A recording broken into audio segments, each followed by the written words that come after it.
Islam in America first flourished thanks to a man who changed his name, from Robert Poole to Elijah Muhammad. He was a poor laborer who left the cotton fields of Georgia for Detroit. In the 1930s, Detroit and other northern cities were the promised land for poor southern blacks seeking jobs and new lives. It was here that Elijah Muhammad believed he met Allah in the form of a man. Just one likeness of this Arab man remains. He by the name of Farad Muhammad, and he persuaded Elijah to create a new religion in which black men were God's divine people. Elijah wrote his own holy text, the message to the black man in America, using references from the Quran, but also from the Bible. He wrote that Allah himself had told him that over 6,000 years ago, the white race was created by a crazy black chemist. Caucasians, especially those with pale skin and blue eyes, were the devil itself. He preached that blacks should have pride in their race. He forbade alcohol and drugs and urged fathers to support their families. White America is doomed, he wrote, soon to be destroyed by a huge spaceship, the mother of planes, which carries flying saucers and will drop bombs that fall 1 mile into the earth before exploding. His creed was a hodgepodge of folklore and superstition, but he built up what would become the Nation of Islam using the language and rhetoric of the Muslim faith.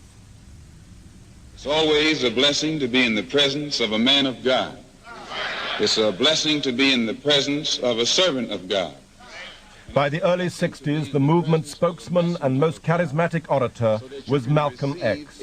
Like others, he had changed his family name to X in order to show that black Americans did not know their original African names.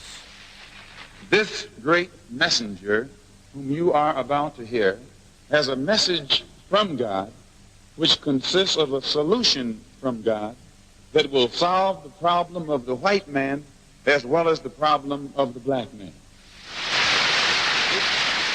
This was complete heresy to Orthodox Muslims around the world. For them, the only true prophet was Muhammad, not a man once called Robert Poole.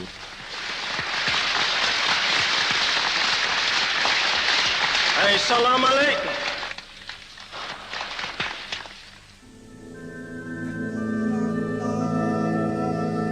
In 1964, the Nation of Islam was shaken to its core.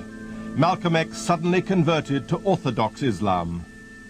During a pilgrimage to Mecca, he decided that the teachings of Elijah Muhammad were absurd. Malcolm X had now linked himself and other blacks who followed him to millions of Muslims around the world. Elijah Muhammad was furious. Since I went to Mecca and reported that the religion of Islam is a religion of brotherhood which includes all mankind, it caused a great deal of wrath in the heart and mind of Elijah Muhammad, who has been teaching that the white race is a race of devils.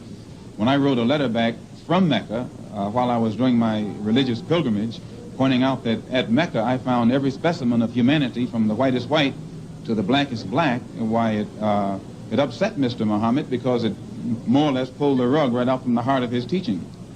So they have begun to plot and scheme and plan, but up to now, thanks to Allah, they haven't been successful.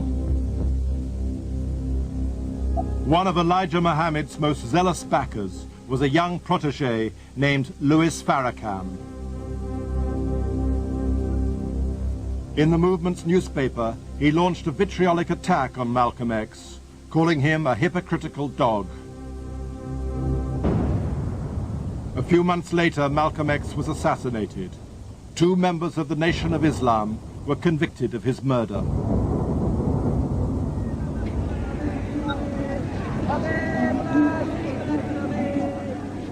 The killing had surprisingly little impact on the movement, which Elijah Muhammad still ran with an iron grip.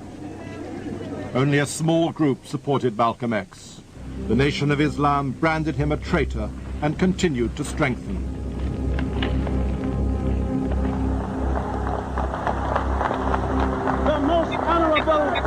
Elijah Muhammad.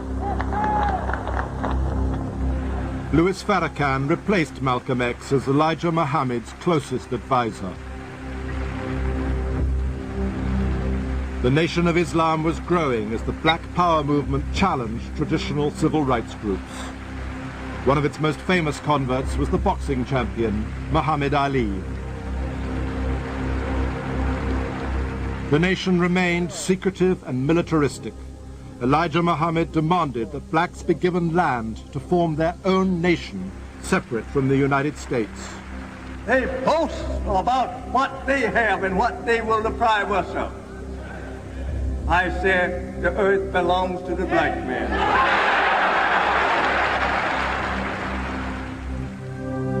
Elijah was highly superstitious.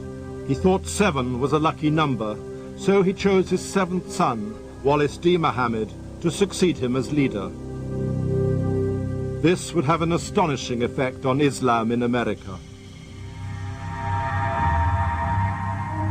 Despite years of indoctrination, W. Deen Muhammad came to believe that his father was wrong and Malcolm X was right.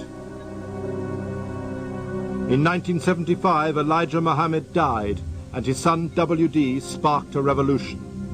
He denounced his father's beliefs and began to break up his movement.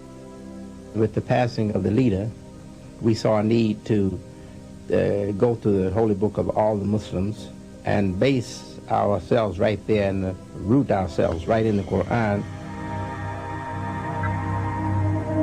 He told his father's followers that their religion had been based on folklore and mythology. I can't say we were really believing in Islam, but we were innocent and we thought we were believing in Islam. Elijah Muhammad gave us a myth that boosted the ego and made us feel good about ourselves. I don't see white people as the devil. I see any bad person as a devil. I was successful, thank God, in getting most of the followers of my father to see the Quran as the direction for us. I'm still very much in line with my father's social reform message, though I've put down his religion.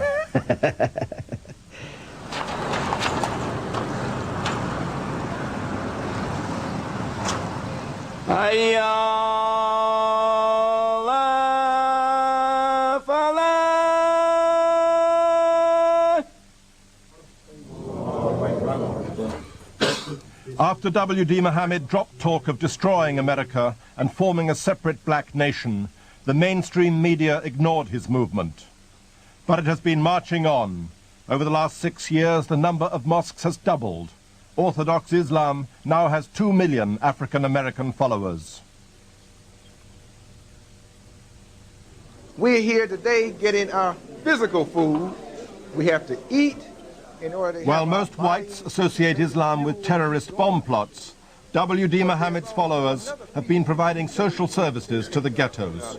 And that we have to get our spiritual food. They say they are restoring self-respect to the downtrodden. To lead a balanced life. Theologically, this is Orthodox Islam. In Detroit's Muslim Center, the daily rituals are being taught just as they are anywhere in Islam. Wash before praying to keep out the devil in a dirty world. And you start here in this fold here at the top, and you go on down through the fold, and you end up right in the center. And we do both of them at the same time, because while the devil, while you washing one ear, he can sneak up and whisper in this ear. So you do them both at the same time.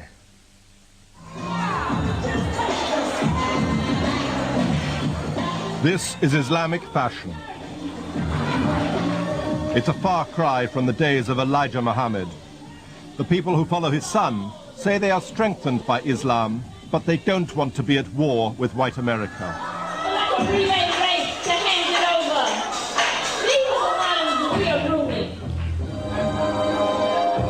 The show's organizer is